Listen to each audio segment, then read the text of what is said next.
Welcome to the Post Shift Podcast, your raw look at the hospitality industry, brought to you by SHC. What is happening, Post Shifters? Welcome back to another episode of Post Shift Podcast.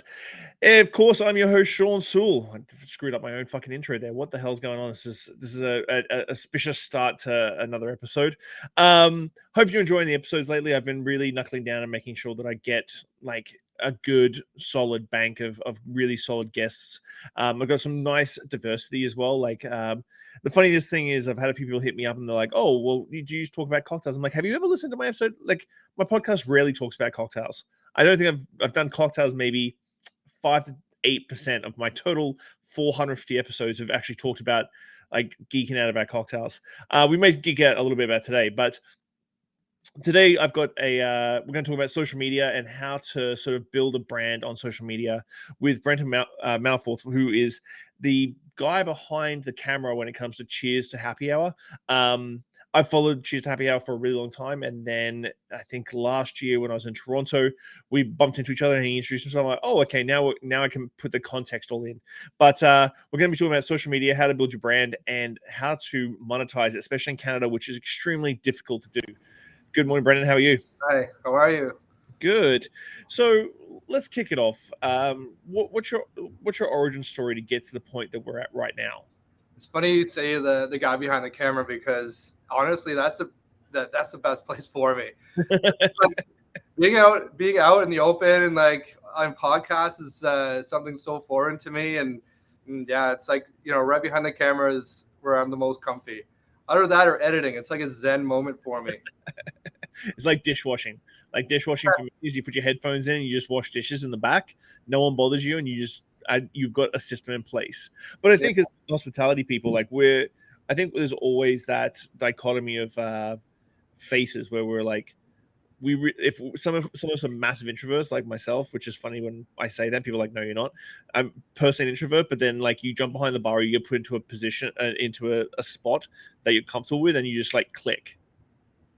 Yeah, and you know, in the beginning, like it wasn't even supposed to be about me, like, you know, as a person. Like, if you remember, like my very first profile picture, it was a picture of me and my wife Sarah sitting on a boat. Like, half of the people that I would meet, there's been times where I would meet up with somebody to do like some sort of meeting at a bar, and they would expect Sarah to walk in.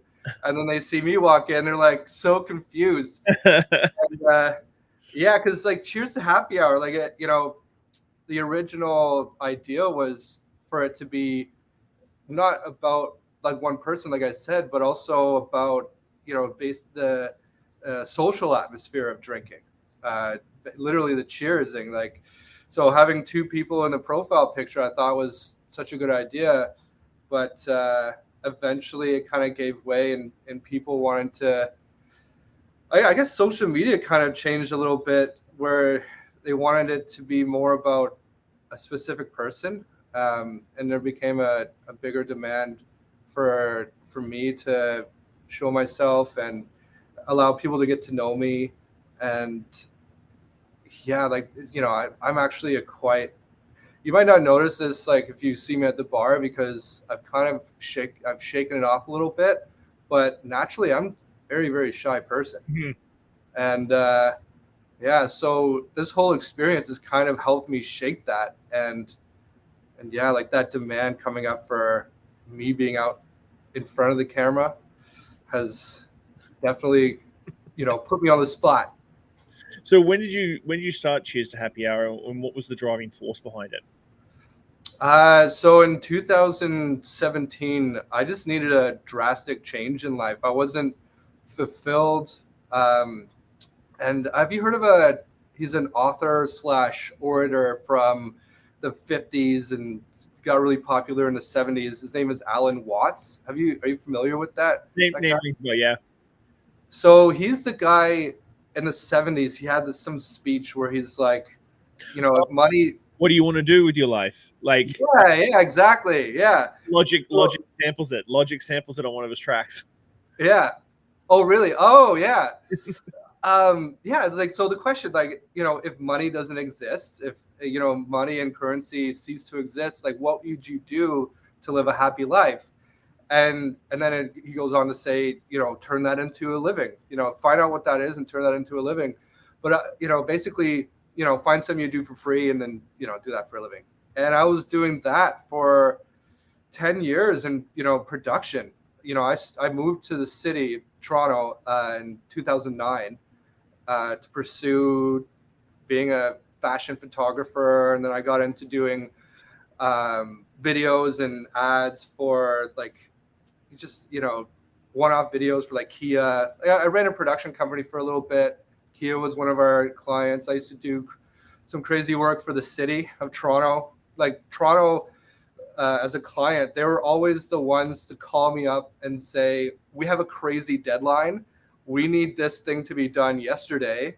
And but the thing is, so I'm pursuing this whole thing. I would, if money wasn't a thing, I would be doing this. This is what I would be doing for fun. What the problem was, one of the issues was, as soon as one contract was done, I would be doing another contract in a completely different industry. And I found myself spending too much time doing sales. And I didn't really want to do sales. I just wanted to do the creative and the fun stuff. And so eventually I got with an agency, an ad agency. And honestly, that was even worse. So I left. So I left there, and I'm like, and this is 2017. I'm trying to figure out, I'm pursuing this thing that I thought would be fulfilling, and it's not. I'm trying to figure out why. And then it just dawned on me, not what Alan Watts said, find something you do for free. That's good advice for the 70s, but not in this economy. So I'm going to take things a step further. Not what I would do for free, but what am I spending all my money on? And I'm going to pursue that as a career. And I looked at my credit card bill, and I'm like, wow, I got a real, I got a real knack for the hospitality and liquor industry. So research. Yeah. And so that's how I started the Instagram account. That's how I started Cheers to Happy Hour, because I was a complete newbie. I had zero connections. I didn't know anybody in the industry. So I started the Instagram account because I figured, I would just take pictures of classic cocktails and publish them. Well, actually, at first, it was just, the drinking community in general. So I'd be posting beer, I'd be posting wine, spirits, cocktails. But then I realized that the beer community would be cannibalizing the spirits community. Even though there's a lot of beer drinkers who like spirits and like drinking wine, when it comes to online behavior, they cannibalize each other. And if I were to post some beer, the wine lovers would fall off, and the spirit lovers, and then I would post spirits and cocktails in the wine, and the beer lovers would start to drop off. So at that point, especially, it's kind of changed a little bit now, but at that point, especially, I really needed to pick a niche. Mm-hmm. And I realized there was more creative opportunity in spirits and cocktails. And I also saw this as a growing community, and I really was, I feel like my passion was pushing me in that direction. And I had just enough money at that point where I could live a really uncomfortable life for about a year. And I told myself that I would make something of this after, and I'll give myself a year to make something of it. And during that year, I have no intention of making any money. It's all just hustle and grind, try to make something of this. And a year and a month, I hit that 10,000 follower mark. And this is when I really thought of it as a possibility as an actual business, because that's when you could start selling ad space. And I did some of that. And actually, let's take it back a step, because like I said, I took a year to make zero money. So I'm using everything we have at our home bar, and eventually I'm like, shit, we're gonna go broke. We're gonna lose. I'm gonna have to replace all this stuff. How am I gonna do that without just absolutely going broke? So I eventually started reaching out to bars, and I would say to them, if you could make me your 3 favorite cocktails, in exchange for the photos. So make me three of your favorite cocktails before hours, before a shift, and I'll give you some gas. Like I'll put you online, and I'll give you the photos. You can use it how you like. You have all the rights to it. And at first, absolutely nobody was interested. I heard nothing but crickets. Wow. And honestly, it makes sense because it's like I'm just some random guy coming out of the blue. Nobody knew who I was. Nobody had any reason to think that like I would be willing to provide the value that I was offering. So, but then eventually, um, Emily and Josh LeBlanc, who were running Mahjong Bar at the time, uh, they got back to me and said, "Yeah, sure, come in, let's do some stuff." And this is when they had on their menu the Peach Panther and Hard Feelings, and they were my first collab. That was my first ever bar collab, and I'll never forget it. I'll never forget them for that. And through that, I was introduced to a guy named Michael Mooney, who I'm sure you know, and he somehow saw value in what I was doing. So he introduced me to some people, and it kind of snowballed from there. And I feel like anybody who wants to do what I've been doing, like the word to remember, like authentic, like I find a lot of these seminars leading up to today, they would ask people to say, what is the one word to, to describe successful social media? And they always say authenticity. And that's true. Authenticity is very valuable, but like the very core of what influence is ubiquity. And at first, when I started doing projects with bars, collabs, I hustled my ass off so much. I was doing like 3 or 4 shoots per week, and I was publishing 6 to 7 posts per week. But this was back when it was photos, so it was a little bit easier. But and it was all getting reshared, and eventually, people are like, "Who the fuck is this guy?" So, with that being, you said like social content is like pretty performative, and you sort of start getting that traction. Has your intention in what you wanted for this brand that you've sort of built changed from those days to now? I feel like it hasn't changed, but it has evolved. Um, in those days, I don't know if it was the same. I don't know. Yeah, I don't know if it was the same for out in Vancouver or BC. Um, it was definitely not the case in the States, but in Toronto, there was a lot of foodie culture, like Toronto publications, and cocktails scene was always seemed kind of like a sideline, like something that to go along with the food, and everybody was just publishing about food. And I wanted to remedy that. I wanted to create something that was just so determined to be all about the cocktails, and then have the food be the sideline. But like I said, also the social atmosphere, I wanted to really celebrate that, because at that time, and also now, it might have slowed down a bit because of pandemic, but you go to a bar and you have a group of like 5 friends, each of them get a different cocktail, and they're all switching cocktails, and oh, you want to try mine? Oh, let me try yours, kind of thing. And I feel like that sort of thing really, I really like that community. I really like that about the culture, and I really wanted to celebrate that. So that's still intact. The only thing that really changed is that originally I didn't really want to be known. I didn't want people to really know my name. I wanted them to know Cheers to Happy Hour, and that's why the profile picture was just me and Sarah. So that has changed.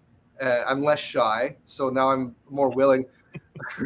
I'm more willing to get it, on podcast. Actually, this is my first time really doing something like this. And well, thank you. Yeah, man. So you were mentioning like you did a year. You said a year and 1 month was the point where you hit 10 grand, 10,000 followers, and that's when you're sort of like looking at it. Was that the tipping point from okay, I can actually like move this forward, and this can be something that I can actually like make a career out of? Yeah, yeah, that's when I realized that I could actually, do something. Yeah, do something with this. And yeah, it really did take a lot of twists and turns, just because, like, socioeconomics and stuff like that. Like when I started making money, like there was some ad spends, there was some marketing dollars, but I would also, like, at that point, like I was doing so much content that, and people kept seeing me so often that they were willing to, like, if I say, hey, do you mind making me a cocktail with Hendrick's gin in it? Mm. You don't have to do anything with it. Like, I'm going to take a picture of it and publish it, and and that's it. That's all I asked for. And like I was able to make, a little bit of money there too. Um, but then like pandemic happened and all that went away. Mm-hmm. So two weeks, 2 week period of time, I was figuring out, like, shit, I'm gonna go back to the drawing board. What are we doing here? But then I realized, like, why does anything really have to change? And there's so many bartenders out of work, and like I know they're feeling the strain. So I figured, like, what I would do is I would just convince brands to hire these bartenders that are out of work, as many as I can, and they would make cocktail recipes, which they would email me, and then I would publish. I would make them myself at home and publish them.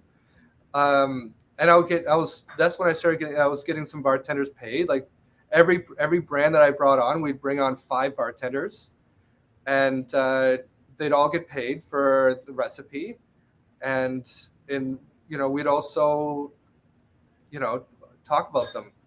Have a give them some hope, as well as some a little bit of folding cash. And then after the pandemic, it kind of, I still do that, especially now that TikTok has changed everything, and that was a huge, change. TikTok changed the whole world. Yeah. Because like I said, like I was comfortable publishing 6 to 7 photos a week, very comfortable, and I was growing fast, and I was doing a lot of things, getting a lot of recognition, and having a lot of fun collaborating with all these bartenders. But then TikTok came up, and I'm like, fuck that. I don't need to switch to video. But I'm just gonna stay the course, do what I'm doing. And then one day I woke up and I was proficient at video. And the reason, like, in like the time period from me saying fuck that to me being proficient at it was a matter of 4 months. Wow. And I feel like what happened was I was put in a situation where my brain needed to, just snap into gear. And honestly, like, I've noticed over my lifetime that the situation where you're put over the coals and you need to perform or die, like when you have no choice but to figure shit out, those are the times where you start to think differently. You learn faster, you strategize better. So TikTok, I'd say thank you, TikTok, for that. Was that the catalyst that made you make the move to start doing a blend of pick and video? Was the TikTok? Because I was one of the early, like, pushers of TikTok in like 2021, I would say. And like one of my videos, my whole shtick was single take, 1 minute. That was when it was only a 1 minute video maximum. Yeah. Take one video, one shot, and if I didn't make the cocktail in 1 minute, I wouldn't edit anything. I was literally very, very rudimentary, nothing like what you do, but like it was something that was like, it started like popping off hard. Like I think my lemon drop video of all cocktails got 1.9 million views in like 2 weeks. Like I was answering comments so quickly that TikTok blocked me a couple of times. Oh, really? Because they have like a well, they used to, I may not have anymore, but like you don't engage so much because they're worried about how much you use in the app, like for mental health and stuff. And so they'd block me for like 3 hours, and then I'd go log back in and be another 50,000 fucking comments. And so was that early days of TikTok, and has it still stuck for you? Has TikTok still performed the way it was when you first started it? So I actually never really grew my TikTok. Like I threw some stuff up there, but it never really popped off. And I realized that my comment section was mainly youngsters that really didn't care about like cocktails. I know that for you folks who like blew up on there, like you've got a good community, but I just, you know, I just felt like my particular content wasn't really like TikTok really demands to do like someone to do what you did, where you get in front of the camera. I remember that's when I remember following you back in those days. Like I loved your videos. But like the thing is, the reason why TikTok changed everything is because first of all, it happened during the pandemic when people had so much time on their hands. So there was a lot of people, like take a liquor rep for example, who their core business is normal liquor rep stuff, and then all of a sudden they can't go to the bars and they're sitting at home. So many of them grab the camera and grab the mic and it changed their life, and they learned video. But then also competing platforms like Instagram, they became TikTok. Like all of a sudden Instagram didn't care about photos so much, and if you started posting reels, you'd blow up because they were so determined to crush TikTok. So this is what really kicked me in the gear, and so I never really made the move over to TikTok. But just switching mindsets, like it really is a mindset switch, because back in the early days, like when everything was calm and photo friendly, when I saw something that I wanted to create content, like if I'm out at the bar, if I saw a content opportunity, my first instinct would be to snap some photos. But now, like I've made a point of changing that, so that instead of having my instinct be like snap, it's like press the record button and create a video. And I had to make a conscious effort to do that, because for like 10 years I was just a photo guy, and now I'm a video guy.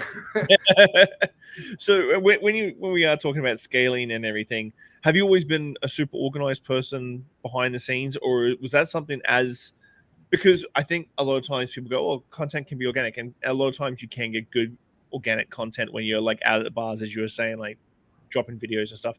Were you organized once you started scaling this, or did you have to like really like sit down and go, okay, I need a system for this, I need a plan to sort of like keep going forward at this speed? No, I'm still very disorganized.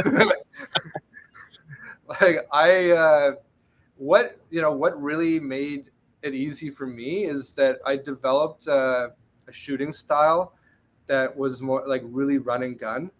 Like when I'm shooting at my studio here, like the home bar, like if you ask anybody who has been over here shooting with me, it's very like, it's not structured, but I've done it long enough that I can edit the video in my head as we shoot, and I just know what angles that I want. And I just know when I've developed an ability to be reactive, and I feel like that is important. But also when I'm shooting at the bars, I need to be like a ninja. And people have commented on this saying, like, a production comes in to shoot an ad for, Toronto, like, I'll just say Toronto Life or any publication. And there's a huge production. Like there's like a production team, there's equipment like lighting and stuff like that. I didn't want to do that because I knew that for it to be a big production like that, I have no ability to come in and out. I need to be able to get in there, get what I need, and I need to be able to do it on the fly. Like, sometimes I arrange, we'll meet up at like 4:00 before the bar opens. Sometimes that'll happen, but for the most part, some of the most viral stuff that I published, I was just sitting at the bar and I saw something that that'll be interesting. And I need to be able to shoot that and light that without first blinding the bartender. And I don't want to impede their service at all. So for that reason, I need to get in and out. And sometimes sometimes I'll do a full production during service, and it does. And as far as I know, like let's hope it doesn't impede the service. So let's talk about that for quickly, because like you said, like some of the things you've done, you didn't think about them going viral or gaining really good traction. And I've always lived by a thing that quality is subjective. I always find that like the things that really like resonate with a lot of people that follow me is like mistakes I've made or bloopers or stuff like that. And so like for me, I've had stuff that I've like really honed in on, polished and polished and polished and polished, and then it falls flat. And then there's something that I've gone, oh, super organic, like, oh, that's cool, let's do that, and it blows up. Have you had that as well? Have you found that as well, where it's like this mix of like, I don't sometimes know what my consumer wants to see? Yeah, 110%. That is true. Like yeah, like the bread and butter that I post, like the stuff where it's actually like a story, and we got some context in there, and we're showing off like a bartender's skills, something they're really passionate about. Like those videos, like sometimes it'll take me like 2 days to edit it. So that's like 3 days when you include shooting. Very, very polished. But the stuff that really pops off is, in a lot of cases, stuff that I didn't think that I wanted to publish it at all. And then at some point I'm like, oh, I haven't published in a while. Let's publish this garbage.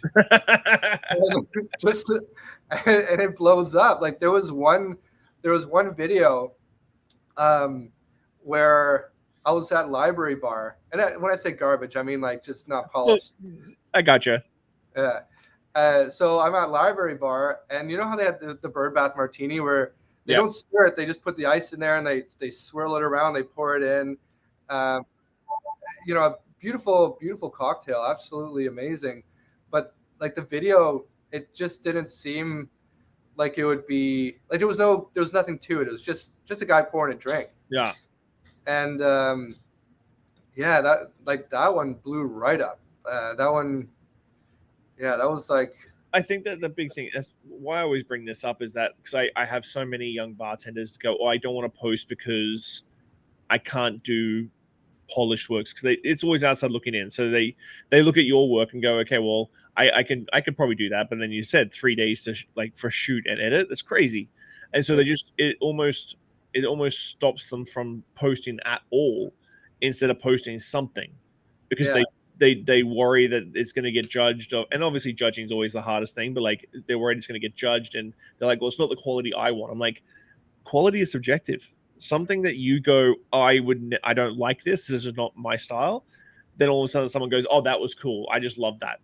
Yeah, actually, so maybe some of the best advice I could give to people starting out, take your favorite content creator, anybody, and scroll back to their first posts, because one of the biggest problems is that like if you try to get inspiration from somebody that's been doing it for years,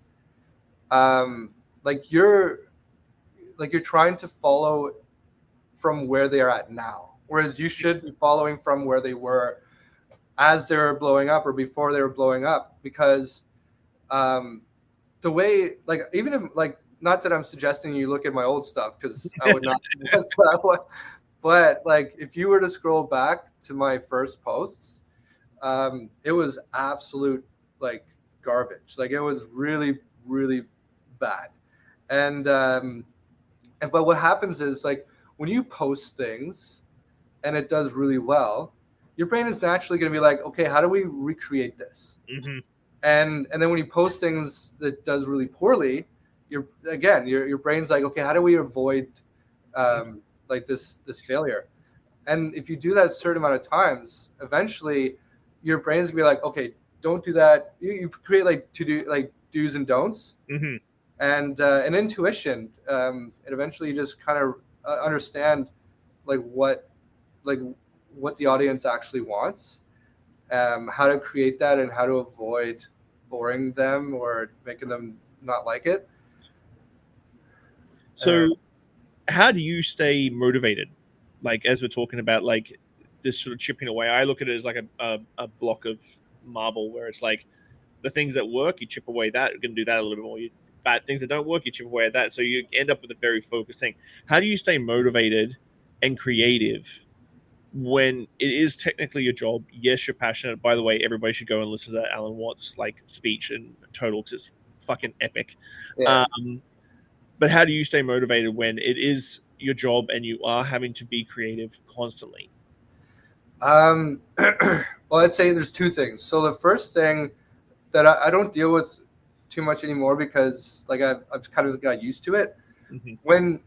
When people say bad things about you online, when they get into your comment section and just fucking rip you apart, it hurts. Like it hurts a little bit at least. But instead of getting down on yourself and getting depressed and allowing that to affect you, like your movement, use that as an opportunity to learn. Because something I especially realized in the beginning when I knew nothing, a troll that goes into your comment section and says, "Oh, you're doing this awfully, like you should do it this way." Mm-hmm. If you know nothing, like there is still a little shred of value in that attack. Mm-hmm. Like that person, sure, they're being mean, sure, they, there's no reason for them to be that mean, but at the same time, like this is their opinion, and even if you dislike somebody, like their opinion is a drop in a bucket in our culture. Mm-hmm. So learn, like use that, and you grow from it, and that helps you develop a bit of a bulletproof vest Mm-hmm. to it. But what keeps me motivated now is just, honestly, thank you, TikTok. Because now that I'm doing videos, I could create stories. Mm-hmm. I don't want to give too much away about stuff that isn't published yet, but me and a really popular, well-known bartender took a trip out to a farm to create B-roll for a video that we're putting together, and just the exploration of farm to glass and doing. And he's really good at that too. Oh yeah, yeah. You know what I'm talking about. Eh? Yeah. I guess I'm not really good at being discreet, I guess. Stories. Yeah. Yeah. But So that kind of stuff, I just love doing that. It's just fun. But going back to your point about like trolls and stuff, like I've always had a rule of like, and I've used it as content when people have come and trolled me, whether it be TikTok or Facebook or anything. Your page is your house, so they've come into your house to trash you. So that's the way I always take them. Like, and I always have empathy for them because they've spent the 2 minutes to absorb your content, bump your algorithm a little bit, and then also comment, which also bumps your algorithm a little bit. Yeah. Like it's all positive for anyone who comments on your stuff, whether it's a negative comment or otherwise. But yeah, I treat trolls with a ton of empathy, but also like, you've come into my house and you've kicked over my plant pot. Shit's gonna get real now. Yeah. Oh, to that point, there was one video that I posted where the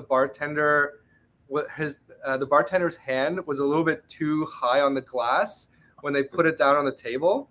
So the comment section was littered with thousands of people saying, "Nope, that's not." and because of that, it blew up. Like the post blew up, and I got a huge amount of growth from that. And meanwhile, they don't wash their hands before they cut up chicken at home. But at a restaurant, for fingers. Yeah. So for you over the next 12 months, what is your sort of like business model sort of looking like? Are we sticking with digital? Are we sort of branching into more like hybrid in-person sort of stuff? What's the next 12 months sort of look like from a business point of view for you? I want to start pushing products. I want to lack of a better word. Like I'm developing bitters. Mm-hmm. And I'm tinkering with a gin that's kind of going to be a novelty thing, but maybe it'll turn into something. But I definitely want to create some products just so that I could diversify a little bit.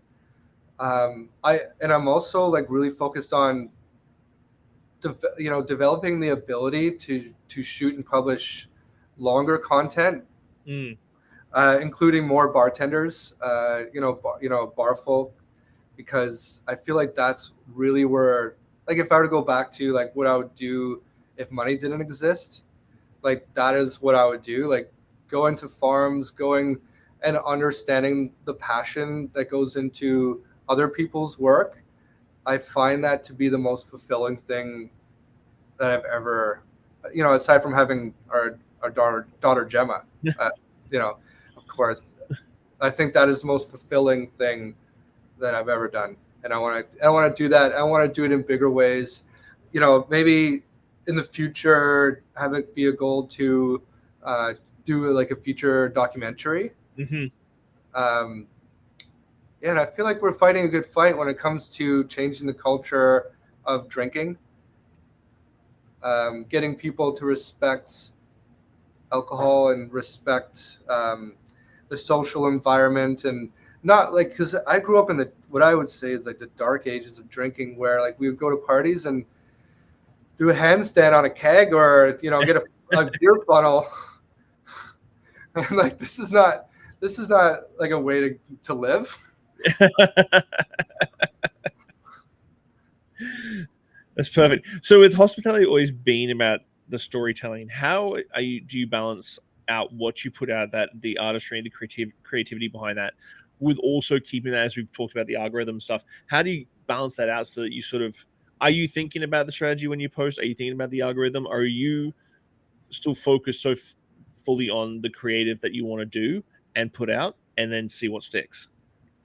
I know what people like, and I know, like, when I publish, like, my structure, like my formula, I guess, like the video starts with a finished product, the cocktail's finished, and then it usually cuts to the bartender at work, creating the cocktail, just doing their thing, and then all of a sudden, boom, they're in the home bar, and we're doing the nitty gritty, showing people the ins and outs of how to make this thing.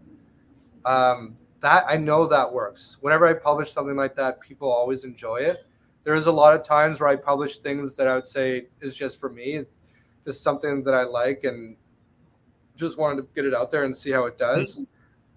Typically, it doesn't really perform that well, especially when it's compared to the stuff that does really well. I don't really think about the algorithm too much anymore. I just think about, honestly, the culture, because I just know what they want. And like, I follow a lot of great, like, Amore Drinks. I believe they're in France. I love their stuff. Schmuck, like Schmuck's, like, their content, like, I feel like right now we're in a time where, like, we grew up on cable TV, right? And all of a sudden, Netflix came out and all this on-demand stuff came out, and that, we love, not to say that that's bad or anything, because I love that stuff too, but people also do like programming. Like, people like it when they don't have to think about what they want to watch. It's just they tune in and there it is. Yeah. So cable TV is kind of, losing steam, but what's taking its place is social media.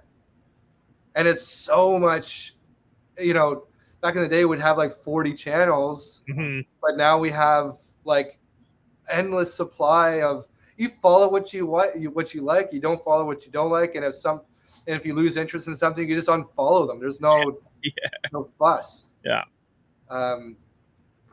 So I kind of just think about it in that perspective instead of the algorithm. I think about what the culture is looking for, and if I post something they don't want, they're gonna tell me right away. Like, I'm gonna. Yes.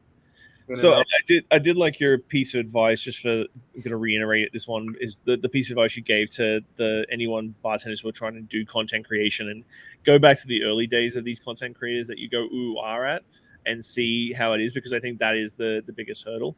But for the last section of the podcast, I always do deep philosophical questions, and it very often screws people up. But I never send out my questions beforehand, because I like to see people's actual honest reactions to these. So what is one lesson or experience that has shaped your perspective the most, and how do you carry that forward in your life?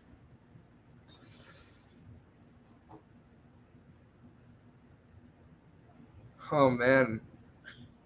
And it was with anything. It's a life experience.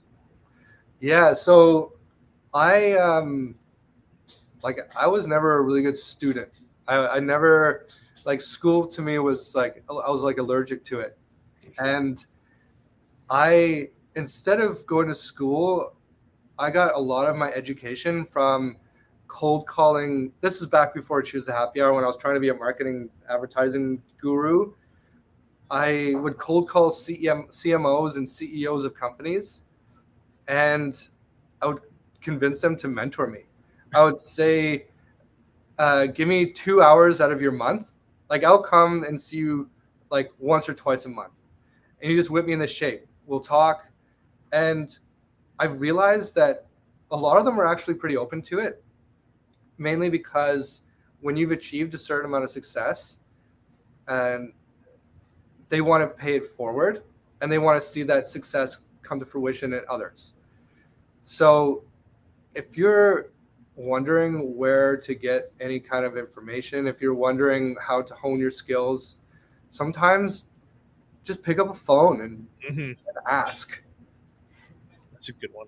If you could leave one lasting message or piece of wisdom for the world, what would it be and why? Know what business you're in. Oh, that's a good one. Yeah, because, like, this actually goes back to one of the mentors that I went to see. Crayola is not in the business of making crayons or color on paper. Neither is Lego. Like, they're not in the business of, building blocks. Like, these companies are in the business of creativity and giving the parents the ability to foster creativity in their children. And I'm not in the business of content. I'm not in the business of, creating videos, teaching people how to make cocktails. I'm in the business of culture. And everything that I do, I think about, the culture of it.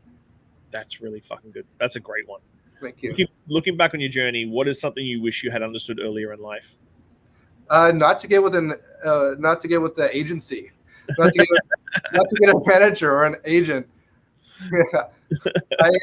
I coming out of 2019, and 2020, like, I blew up like really hardcore in 2020, and because of that, an agent came and said, "Hey, do you want representation?" And I was in the midst of being like, "Oh, I'm doing really good. What is the natural next step? How do I scale this business?" And I thought that getting with an agency was the answer to that. And honestly, I feel like in social media, being in the wild, wild west, like, a lot of people think about the same thing. Like, if you're a bar owner and you're doing really well, and you're like, how do I market my business? Let's get a social media presence. In a lot of cases, they hire an agent or a social media agency, and they regret it. A lot of the times they regret it. There's some really good ones out there, but they're hard to find. And usually it comes down to somebody that they already know. They're like, hey, you want to come on in a higher capacity? But in a lot of cases, they hire an agency outright. They don't know them. They build a relationship, and then they realize that they're getting fleeced and it's not going anywhere. I had a situation where I had a ton of momentum coming out, 2020. Getting with the agency absolutely killed that. And I had to spend a good seven months trying to build that after the relationship ended. Oof. That's rough. Yeah, I see the PR agency thing a lot when it comes to bars, and for me, any it is advertising and marketing. So for me, it's always a 5x return. So like if you're spending 10 grand a month on PR and marketing, you sure as hell be game back 50, 65, $70,000 a month in top line revenue to make that work. Yeah. And very rarely it does. How do you define success, and has your definition of it changed over time? Yeah. Actually, recently, I would say it changed, because I used to always success was always like freedom. Mm-hmm. Having like enough money to do the things that you want to do in life. And that, I would still say that is a big part of success. But after we had Gemma, it kind of honed in what that meant. Like before Gemma, like I would want to get like awards. I would want to get like all the recognition, but after, having a kid kind of really puts things into perspective. Mm-hmm. And now I just want to be comfortable. I want to have a comfortable life, be able to go on vacations here and there, just have the ability to, a successful weekend for me now is we'll go to the music garden and have some beers. Yeah. Yes. And that, I feel like having a kid really put that into perspective. What do you hope your legacy will be, and what steps are you taking to build it? I want people to stop drinking shitty booze. Like I want people to drink stuff that they want to taste the alcohol. I want them to, instead of doing, like a beer funnel, like I want them to get a good beer and like sit down and enjoy it. Mm-hmm. And, take into consideration their health and the environment that they create around them when they drink. Because, sometimes when it, there's some abuse in there, sometimes it, it affects others. And I just want to create an environment where people like enjoy just the peace, of being able to enjoy something that's been crafted for them. Yeah, I think for that one, I usually don't inject on these ones, but I think for that one, it's kind of funny because we are in this sort of niche of cocktails and drinking good whiskey, and we go to these places and these festivals and stuff, and we all collaborate together. But then if you really, like I've always say, when bartenders get a little bit too high on their horse, I'm like, go to your local liquor store, not a fancy one, just your local liquor store, and watch what people buy. Yeah. And just stand there for an hour, hang out for like half hour, 45 minutes. It's creepy, I know, but like just watch what people buy. And when I do that, I'm like, nothing I've done in the last 15 years in Victoria here, especially, has really moved the needle that much. I've got more people drinking better. And then, of course, when you look at social media, you look at, was it Tipsy Bartender? I'm like, you really want to realize just how far we've got to go.